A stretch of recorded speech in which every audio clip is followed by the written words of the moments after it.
the childhood days, you know, shelves with encyclopedia books and stuff like that. Constantly reading. Movies, you know, good lord, you know.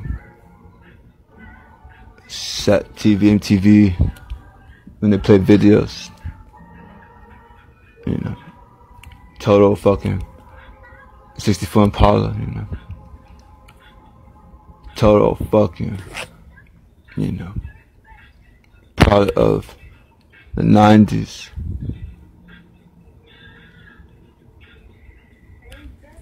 When, got the comic book, stuff like that, you know. Got a guitar for Christmas one. And grandma was like, this is what you give boys when it's Christmas time, you know. You give them guitars and shit, you know. She didn't see, it wasn't, it's just something you gave boys on Christmas. And, I always had like a keyboard and stuff like that, just playing around and stuff like that. And, comic books, you know, X-Men, all that stuff. Stacks and stacks of comics. The Sam's Warehouse and 7 packages, you know. And it's buy a giant package and boss, instant stack. So, that was my childhood in school, you know.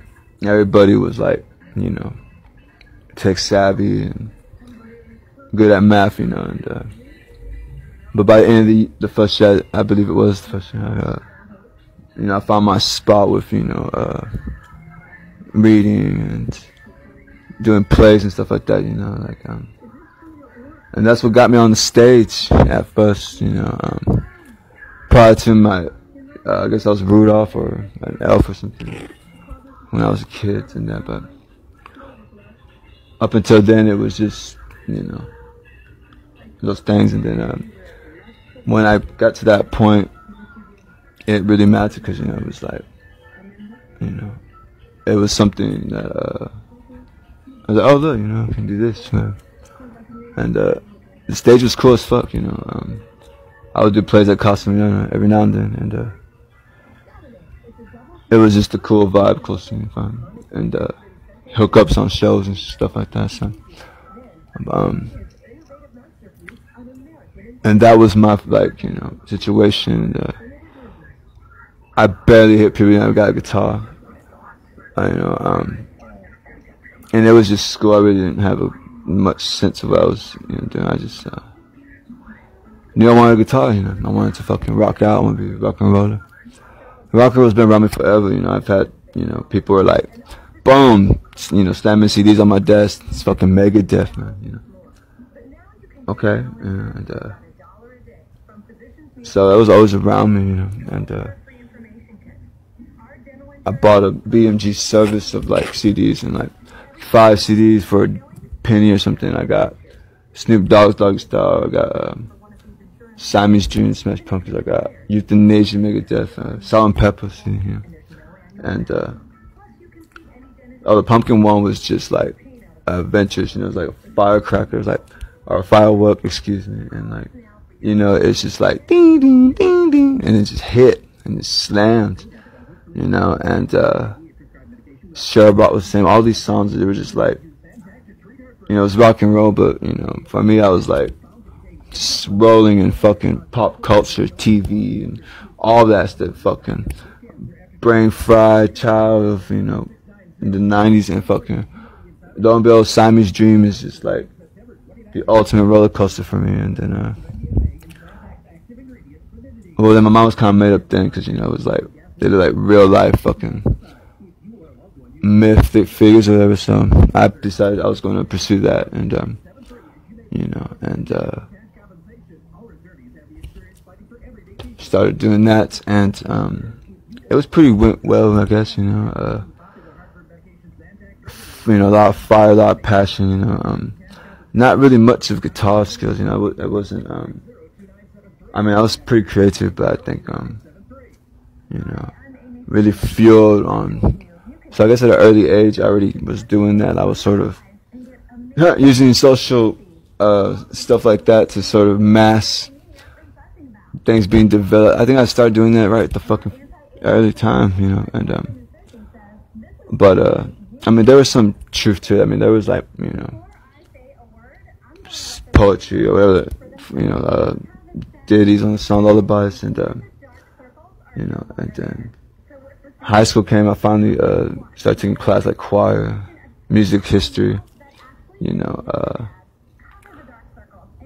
and really kind of figuring those things out. And during my formative years, you know, the females around me really guided me there. You know, I think I remember that my girlfriend at the time was like, you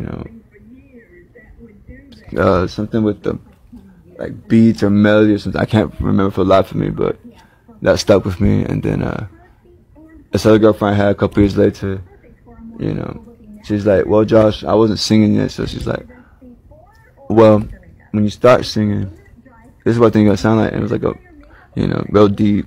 I was like, and I was like, I mean, it's the 90s, it's trying to be alternative, you know. So I was like, oh yeah. So I don't think it was reverse psychology, but it might have been. But you know, that really shaped how I when I started learning about music later in the choirs and music history, and started getting a clue about it. They was the ones that really shaped my direction of it. You know, just, you know, and so, you know, rock and roll ego right there was like, nah, I think it's gonna be okay. You know, I was, you know, proper from it because I was defended president. Nah, I mean, you know, you fucking have kind of a serious reputation in rock and roll world, and that's all very well earned, I must say. Alright.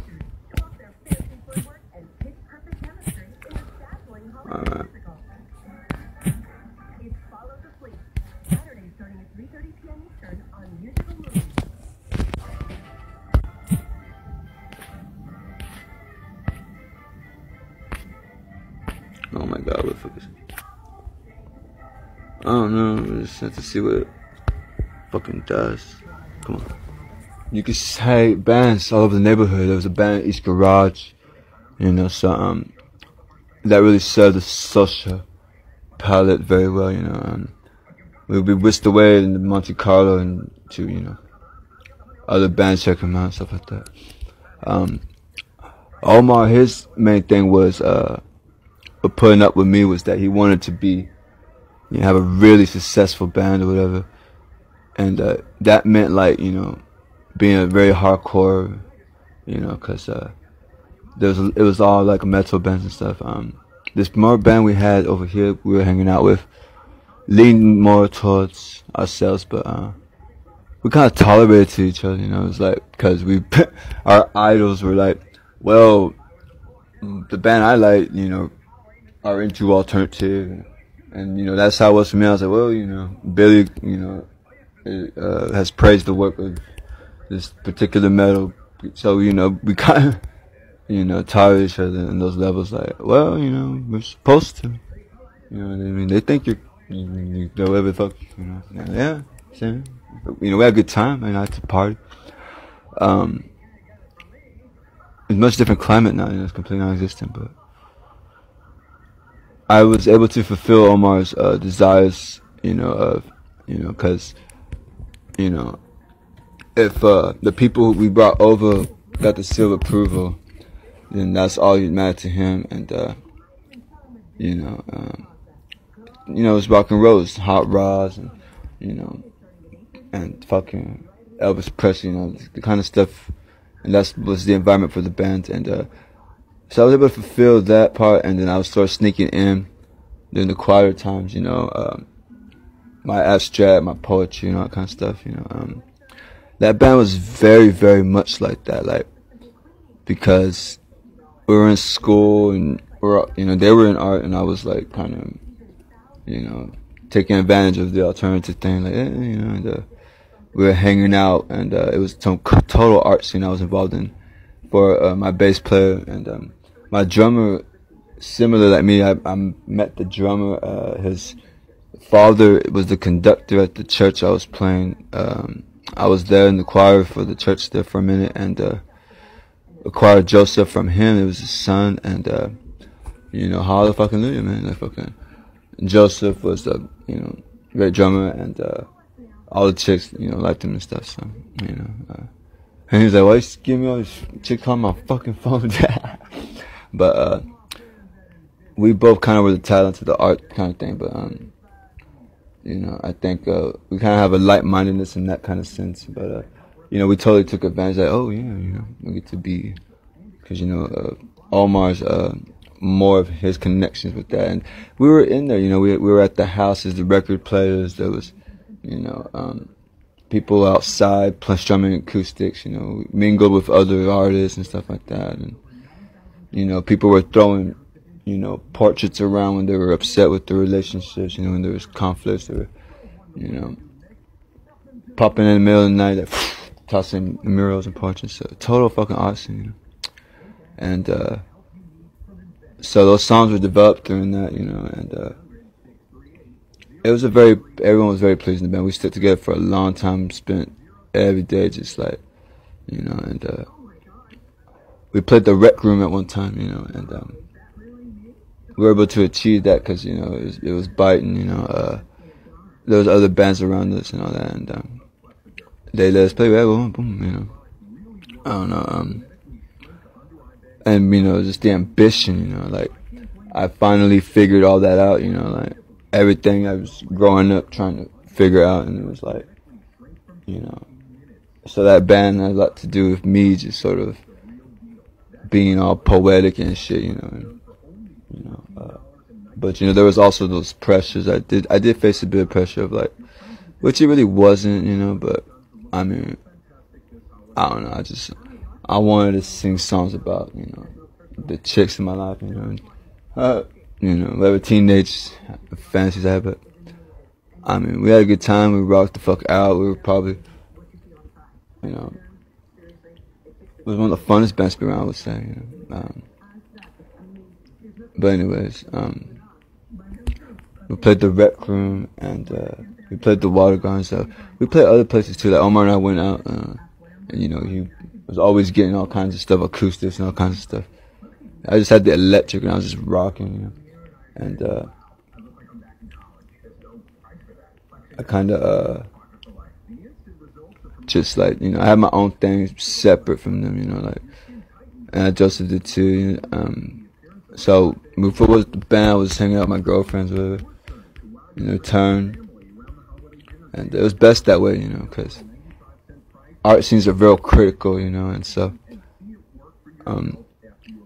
I was okay just with, getting these two guys to, you know, perform these songs, you know, it was like, they want to play my songs and all that, and, so, all the criticism, maybe, sort of like, I don't know, cause they were kind of aware, I guess, they're like, you guys just partying and rocking out. I was like, yeah, you know, like, I mean, that's what we want to do, you know, but, I think, I was, you know, put under kind of a scrutiny, you know, level, cause, you know, I wasn't really, I guess, addressing or whatever, but, you know, it's not really what I was going for, so, I sort of kept my, situation just like rocking with the band and, you know, sort of distancing myself from that situation as further as possible, because I wasn't gonna, you know, that wasn't really like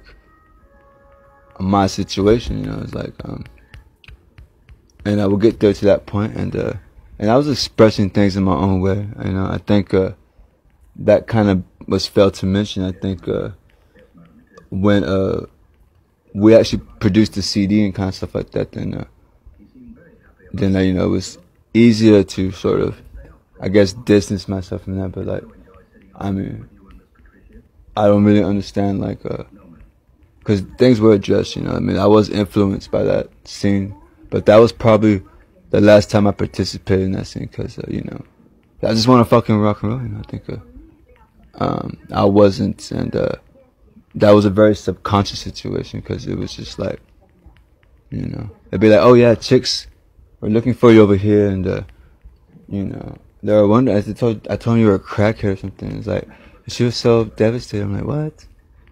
I mean, I never even touched crack that time, it's like, I mean, the drugs we were getting were like, we're getting, I think everybody in Metz was getting this kind of dress too, like, cause, I remember Danny Filth from Cradle of Filth, he was like, on occasion we get some really quality weed, but most, so that band demised, and, you know, we all branched off into other things, you know, and, I think the bass player found the, you know, band of his dreams, you know, and, but every experience I had after the breakup, when we would hang out and see the other things in the social scenes, just made me want to distance myself more, you know, because it was just like, I think there was just a bit of pretentiousness, you know, and the relationships weren't going well either. I mean, talk about drama, you know, like, it was off the chain. I mean, you know, I mean, relationships with rock and roll are gonna be difficult, but the situation was downright cold, and I further distanced myself further and further, and I partied, you know, I had my girlfriend, and I kind of just immersed myself more in the metal people in the community, you know, to the point where I was learning how to do the pitch squeal, you know, from the man himself at one time, you know, and we were rubbing off of each other, you know, started wearing, you know, got more into the cross-dressing, wearing dresses and stuff, you know, hanging out with the chicks. I look at you, man, yeah, you know, so there was, you know, a crossing of things, you know, and, you know, I decided to develop my other, you know, what I was going to do next, right? So there was Bermuda, came from that, and Bermuda was sort of like Deadline mode, because I think I spent years developing those songs, and that rock mode, because Bermuda, you know, is rock. It's like guitars galore. It's like, the first song was like drama queen. It's like, and that had nothing to do with the former band, you know. It had nothing to do with trying to be artsy or poetic. It was just like, I spent, you know, I had me and my girlfriend and all our friends, you know, we were fucking rock and rolling, you know, we're partying. We were eating good, you know, our friends were in a metal band, and we hung out with them, and, you know, we had our lives within that, you know, and when that was done, you know, and I went back home, and everybody was incarcerated, so it's kind of like, well, Josh is back, so, you know, let's see what he does, you know, and I was like, so Bermuda was like immediately developed as soon as I landed there. I was like, you know, Deadline thing, like, let's just get this shit done and get fucked, because I don't want to fucking, I'm about to be next, it looks like. So I had a whole second floor of one of our homes to ourselves, and I just fucking got that shit done, and I made the CD, and it was Bermuda, and it was a whole different direction. It was rock and roll, where I wanted to be, and you know, and I developed that, and I, you know, did some crazy wicked stuff, party with, you know, the entire stuff of an early version of the Target staff, you know, when it first opened, and, you know, I took my CD around, promoted it to old friends I knew, and, wound up fucking, you know, in these kind of situations where there's a lot of red shirts in my room and stuff, and, after that, Ajax Koala, it was my side band during Bermuda, it was the MySpace stage, and actually this kid just introduced me to technology. He's like, look, this is an iPod, probably songs. And I'm like, okay. And then, so I started having to monitor the MySpace for me, you know, and, when I started getting, you know, everybody was getting shows and during the MySpace areas, and everybody was getting picked up, and I was no different, and so I was doing shows. I played like the Avoc, you know, what else did I play? I played some other places, but I was really happy with the Avoc show, because that seemed kind of like but, you know, I got that, you know, and I had a catchy slogan with Bermuda, because it was the Guitar Hero phase, so I was like, Guitar Hero heroics with beats and shit, you know, so I had my pitch, I guess you would say, I had my seller, like, Bermuda, Guitar Hero riffs with, you know, fucking beats and shit, you know. I was like, it got me, and I got played shows, and, you know, during that time, I was with Ajax Koala, I was jamming with these, when I was in school, and, actually my grandfather used to give me, you know, whatever was left in his pack of Marlboro Lights, you know, and, send me on my way, you know, to go to jam it down, you know, on the boulevard, all night with my friends, and that was fun. We did that, and I got traction a bit because people would come check me out, and they were like, I say he might be just better than so and so, the reigning metal king of time, and of course sacrilege. It's like, no, this just can't be, So that was fun, and then but years later, when I was doing Bermuda and I was rocking in MySpace and all that, and I got in touch with them and Ajax Koala, and so there was that band, and they were migrating and getting homes, and so they were all very ambitious. At the time, at the beginning, it was like, no, I want this to work. We all want this to do. We all want to do this, and maybe it was amped and fueled by the fact that Bermuda was. I was doing that. I was doing shows with that, so it was like, yeah, let's fucking do it. And what's special about Ajax Koala is I wasn't the songwriter. I was actually the lead guitarist playing solos. So I mean, like, for those who ever like, how did you get people to compare you? It's like, well, Ajax Koala would have explained that, because it would be me just playing leads. I would be leading and she'd be riffing. My friend, the guitar player Christian Puma, and I had Simon Schultz on drums, and they were very fueled and determined, and it was really fucking great band. It was actually really good. We got some really good recordings, really good jams and stuff like that. And if you ever, speak to them, Christian Puma, Simon Schultz, and if you're curious to hear my lead performances, you maybe they can dust off the recordings for you, and hear that from Ajax Koala. So I eventually just moved in with them. I was like, well, if you want to do this, and let's do it, and just move in together, do that. And so we did that, and it was fine for a while, but I think there was a couple of things, like just opposing forces, one's like, and my guitar player Kristen actually was probably the first of the pharmaceutical, she had a issue with pills, and so just all the hangers on, and that right there, it was kind of like the rock and roll kind of, the fuel ran out a bit, the fire ran out, and I mean, Bermuda was still going, and I started hanging out with another crowd, so I think I just kind of made a decision, because it was like we weren't getting anything done after a while, and it was like just sort of like, I didn't come there to sleep on the couch, like I was, we had a house and we were living in there, and I was like, well, I'm not here to live here, I'm here to get this band together. So I mean, we're doing more living in there than rocking, and I decided to I moved down the street to an apartment with my friends, and continued Bermuda's activity. And one day I was at the diner I was working at, and it was empty. It was like a Tuesday night. I look at the TV, and a Rolling Stone were on the media, were in the press for the notorious cover that featured the Boston bomber, the Boston Marathon bomber, and I never read Rolling Stone ever again after that. I just and I knew what I wanted to do with VVTVH. I was in the middle of writing the lyrics for things to be admired, and I had my, me and my friend here on Messenger, we messaged back and forth, and all these things, and I finally realized what we were gonna do, with VVTVH, and we were just gonna react. We were just gonna react to everything around us, cause I was just trying to figure out what was the point of this, like when I saw that Boston bomb marathon person, I just like,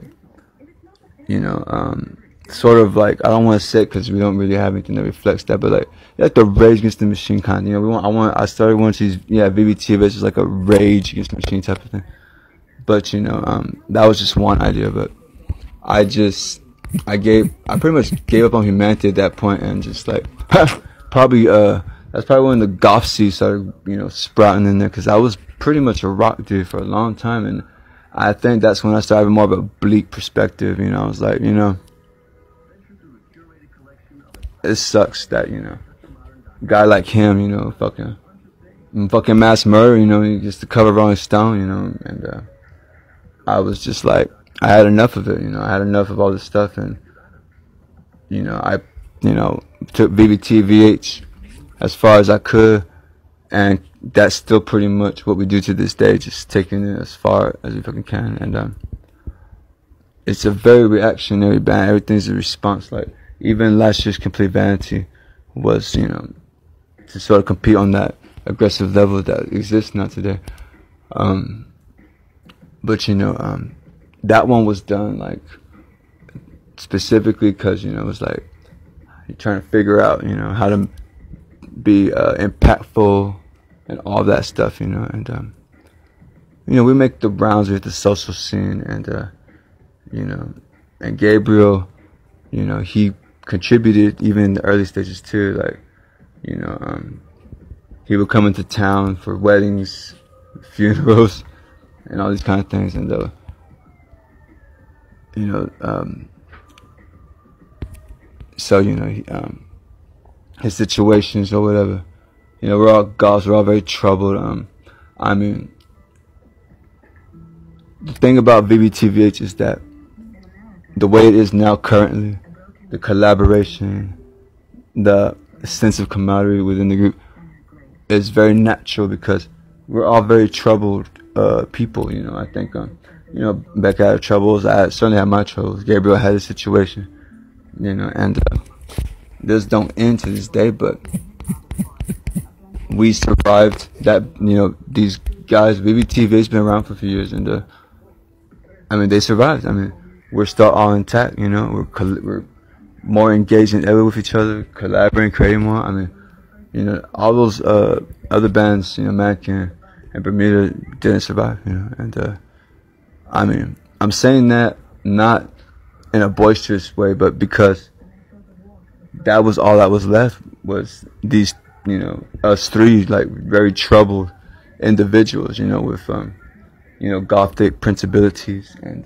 you know, just, and we were like, you know, like anybody on social media you're obsessed with, you know, we're obsessed with this band, obsessed with, I was at least, but you know, I mean, and VT's been fucking well, it's been, you know, fun, the things we get to do now, I mean, it's social media, so it's a lot different, you know, it's, has been more interactive and all that, you know, and, relationships and all that kind of stuff. It's a whole different avenue for me, and I'm just really grateful that I do got those two, because, you know, they can really steer me in, you know, the proper directions that is, for the times of the day to, you know, be fucking rocking and shit.